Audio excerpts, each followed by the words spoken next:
More texts link Governor DeWine to First Energy.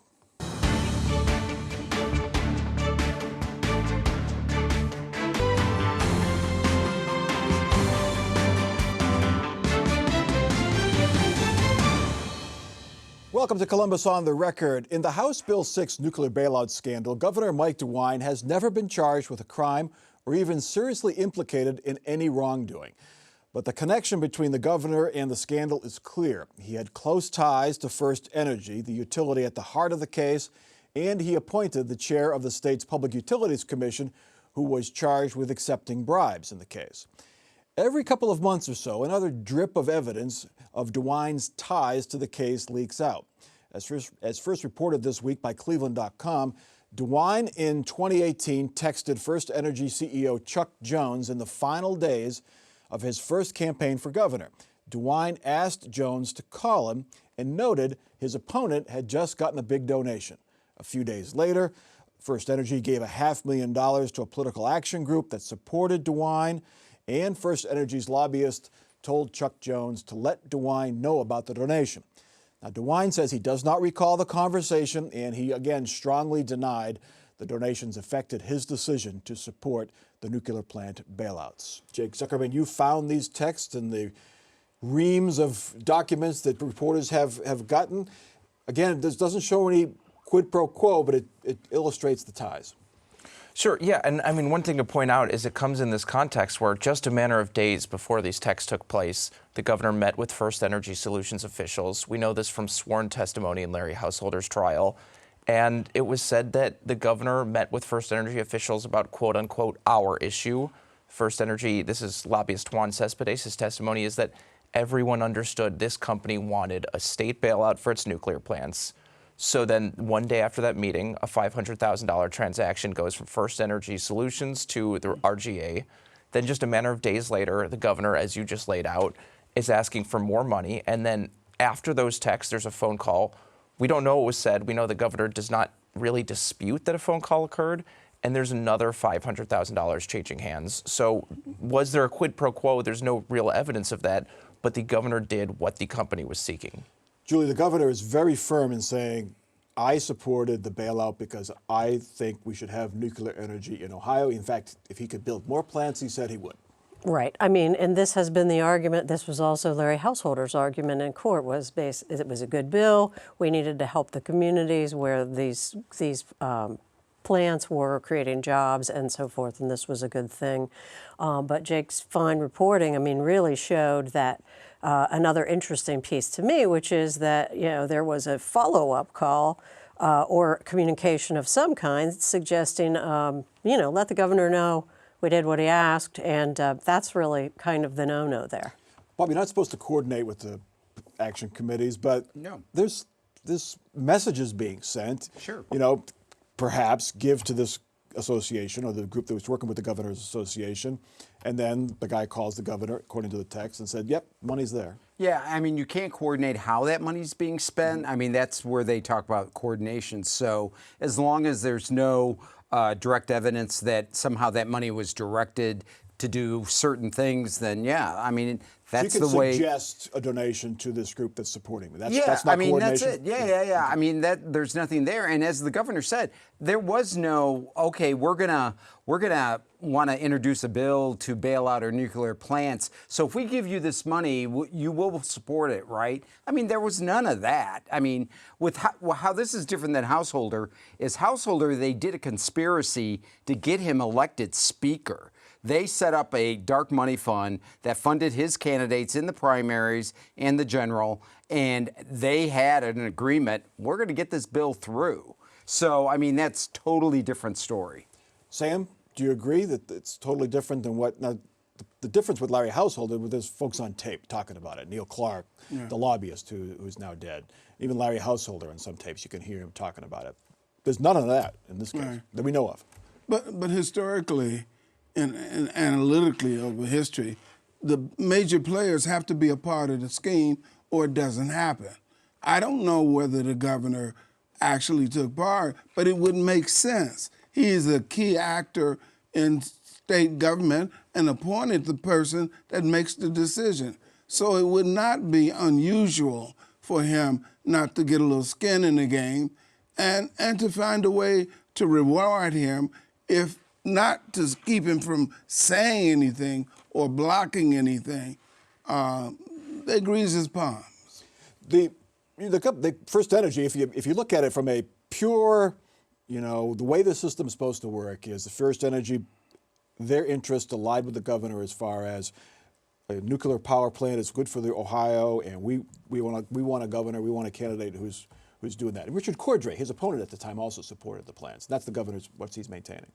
Well, there is another option on the table that doesn't get kicked around a lot, which is a person, and this is not the governor specifically, a person can take a bribe for something he or she genuinely supports. That doesn't legitimize the bribe just because there's underlying support there, which again, I'm not accusing the governor of a bribe here, but one clear piece of separation between the governor and the governor and Larry Householder is that some of the money that Larry Householder received went to these personal treatments, fixing up his house, paying down his debts. There's absolutely no reason to believe that occurred. But if it's true that Larry Householder, where he crossed the line, is this quid pro quo, and the quo was his political gain, I think that this money was for DeWine's personal gain. He was in a really tight election fight, and then there's suddenly an infusion of $1 million, and that got him over the finish line. I mean, that's money for political gain. But the Democrats, teachers union, gave $1 million to Richard Cordray. They didn't do that just out of the goodness of their heart. They were looking for something as well, probably. Right. I mean, these organizations give because they believe that particular candidate is on their side, if you will, is with them on the issues. Sometimes they give to both just to hedge their bets. They know these people are at least aware of whether they've given or not. Most everybody says we don't look at that as a balance sheet and then make decisions based on it.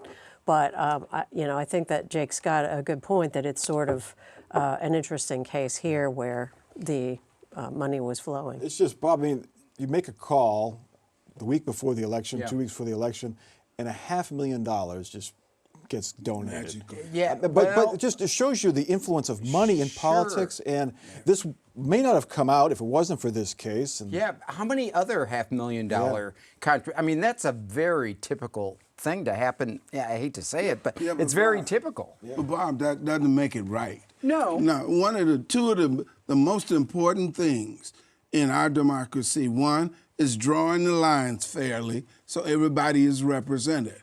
And then the worst part of it is the money, how people are bought and sold with the money. Now, think idealistically, if the lines were drawn fairly and nobody got any money, the legislation that we would see compared to what we do see would be vastly different. Well, First Energy is very, very active in politics in Ohio.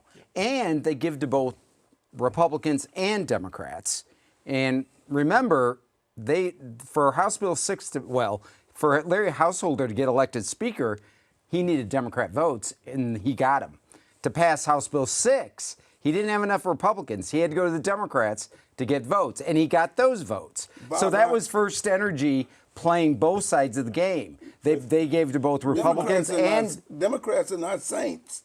Pardon? Yeah, I know. They could have stopped this themselves, and they didn't. So, they were getting money from First Energy. Why would they? Many voted for House Bill 6. A lot of Democrats voted for that bill. Well, they needed him to get it because he only had 42 Republicans. all right, let's And get they voted for Larry Householder. Yeah.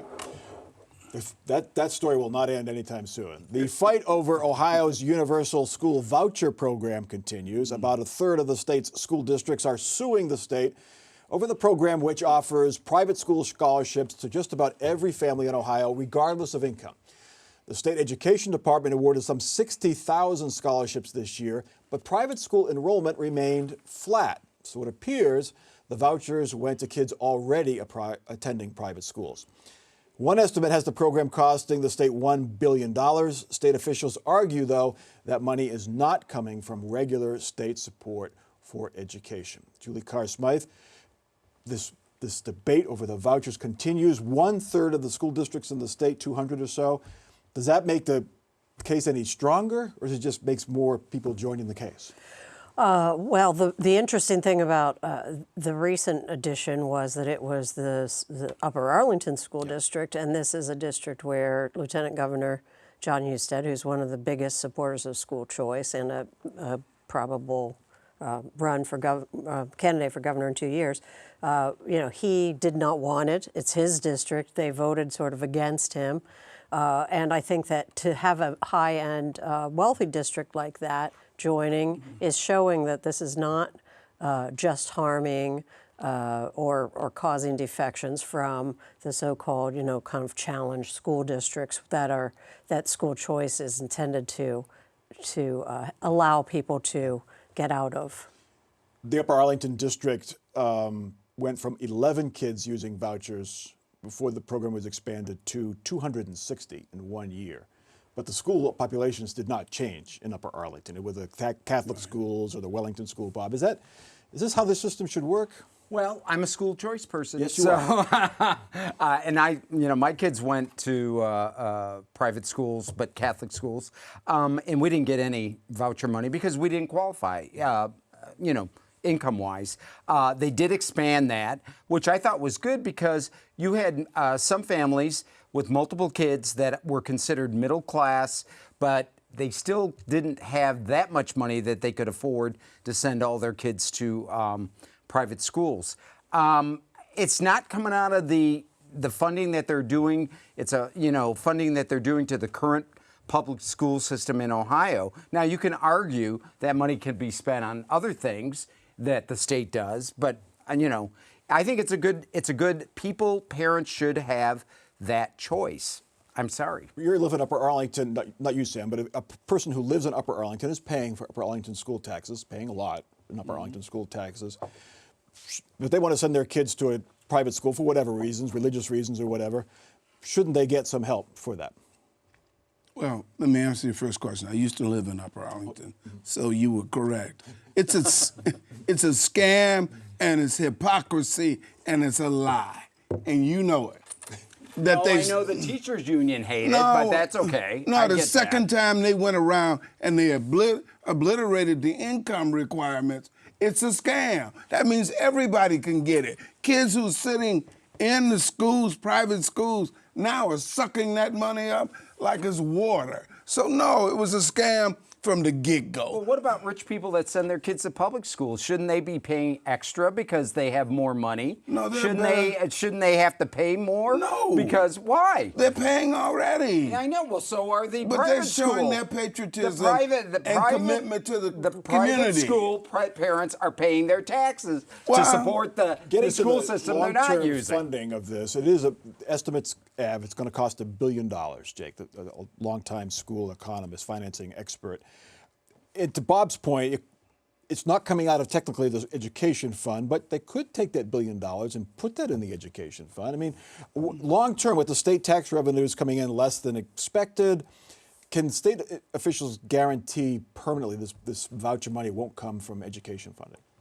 I don't see how you can. I mean, at a certain point, so much of a school building is going to fixed costs, like a building. And if you have less students there, you're stuck paying this bill, and now you have more students to pay for in other buildings, which maybe that's the way it should be, maybe it isn't, but it seems inescapable that they're competing for some of the same dollars here. Okay.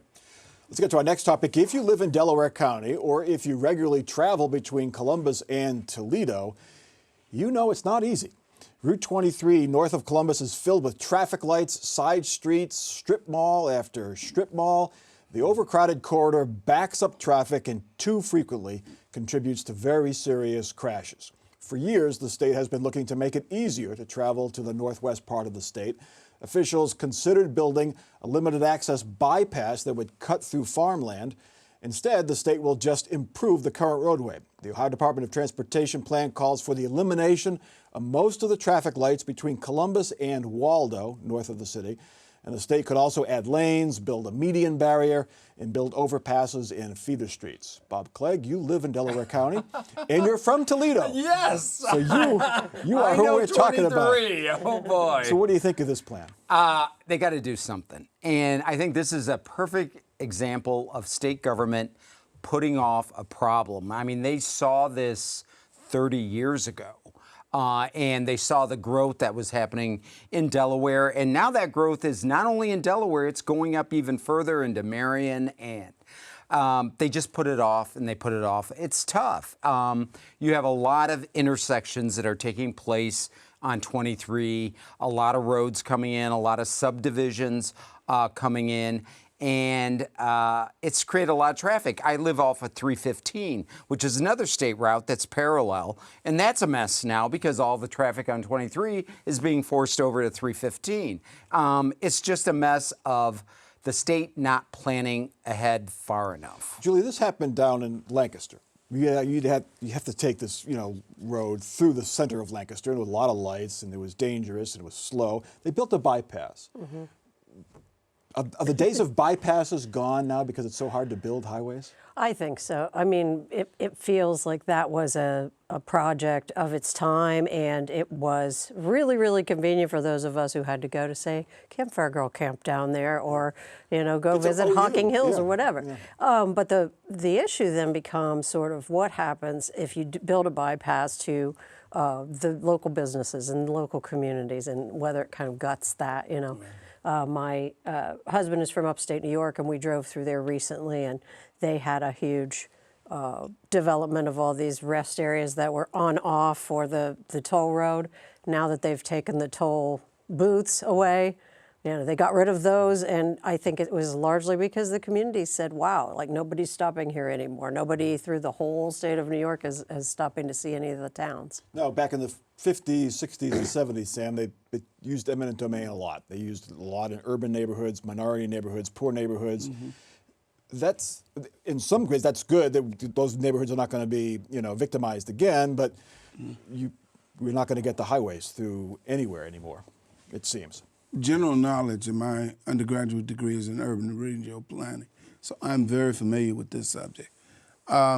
Lancaster, I've used that because I like going to Hocking Hills, and I took my kids. I also understand the economic impact.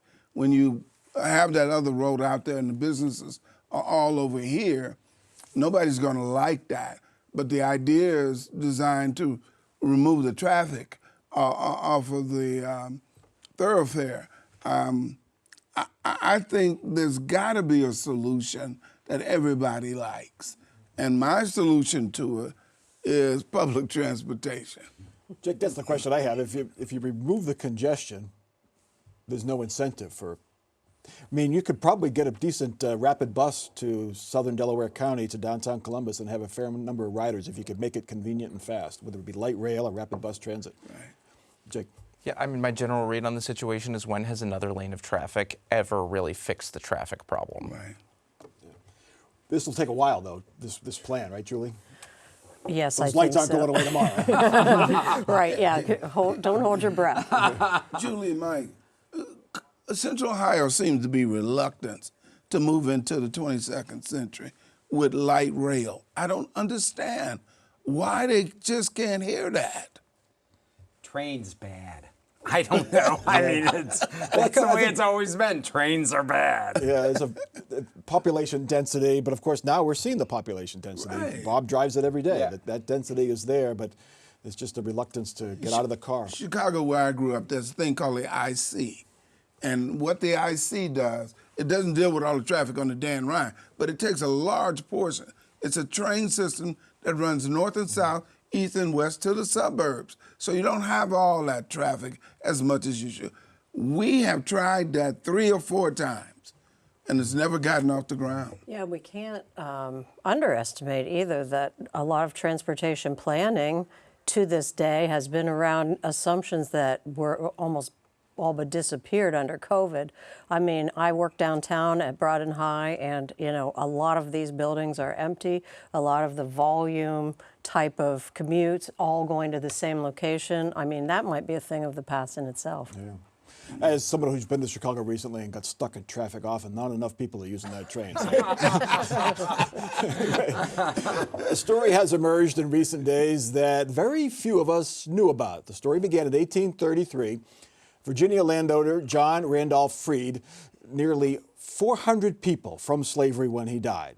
The plan was for them to settle on land purchased for them in western Ohio. But when they got there, local white residents drove them off. Now, 200 years later, State Rep Dontavius Geralds of Columbus has proposed giving them state-owned land in Mercer County to descendants of the so-called Randolph freed people. Sam Gresham, we were talking before the show. You've heard the story. Yes. And you're familiar with some of the folks who are affected? I'm familiar with some of the folks who are affected, and Representative Gerald needs to be given accommodation for his courage to bring this issue to the surface. This is kind of characteristic, and I want to go back to a point you made. 1848, I think you said. 1833 was when he died and was willed, and then it went on for several years after that. Yeah. Right.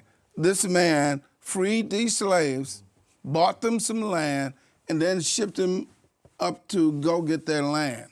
And then they were ran off. This is not unusual.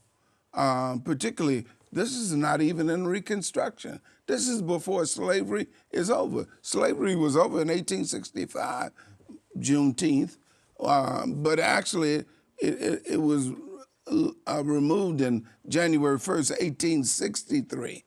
But this man did this on his own.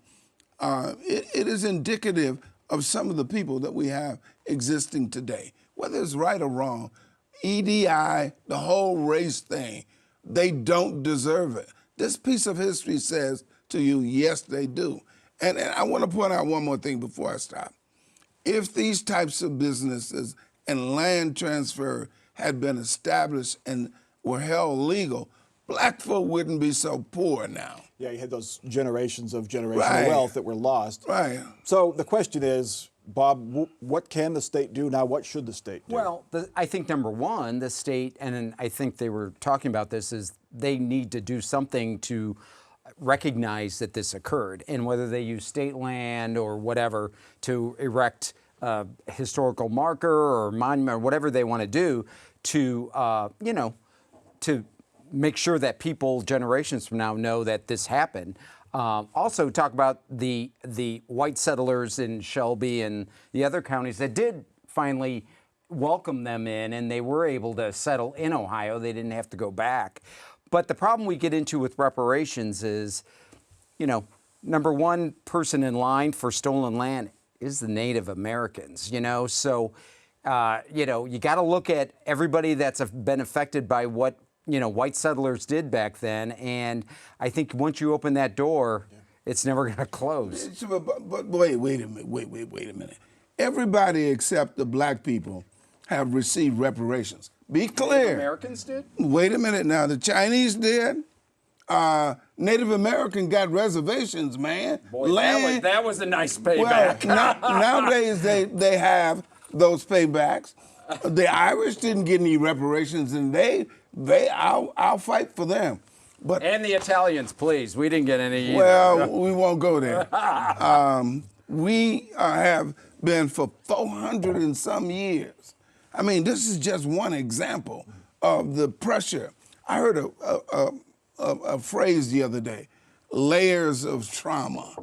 And they were talking about police officers, layers of trauma. You know how much layers of trauma black people have had to go through? So, Julie, where does this stand in the legislature? It's a proposal. It's Representative Geralds has given a lot of options. Sure. He is a Democrat in a Republican supermajority chamber. Beyond the Republican supermajority, there isn't even an ability for the Republicans to agree in the Ohio House at the moment. So I don't give it a really great chance. But as Sam says, I think that the real mark of what he has done is just to bring it to light. There could be some recognition at the very least. You'd think that would be a bipartisan, whether it's a monument or a museum or something like that happened there, Jake. I'm sorry. Oh no, I think if you're looking at the legislature, they're passing less bills than they ever have in history. I mean, generally the smart money says no, they will not act on any given issue. With this one, I got to give Rep. Gerald some credit though. Like you mentioned, I mean, I personally hadn't heard of this story, and now it splashed across statewide media. It's one of those things that you can actually accomplish something even if the actual legislative vehicle doesn't really go anywhere. All right, time now for our final off-the-record parting shots. Sam Gresham, you're up first. The meaning of race in this country is evolving. We are at a critical point. The election of 24 and the election following that will be a critical point on race in this country. Bob.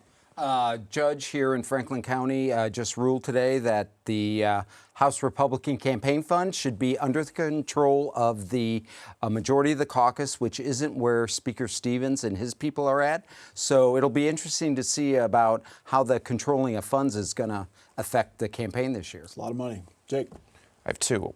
What texts from Mike DeWine are going to come out with the next release? And two, Tadej Pogacar to win the Tour de France. It's on record. Where'd you get that one from? Tour de France. That's a first for Columbus on the Record. Julie. Well, I just think that the must-see TV of the coming week is the debate between Biden and Trump coming up, and it'll be very interesting to see how they position themselves. Yes.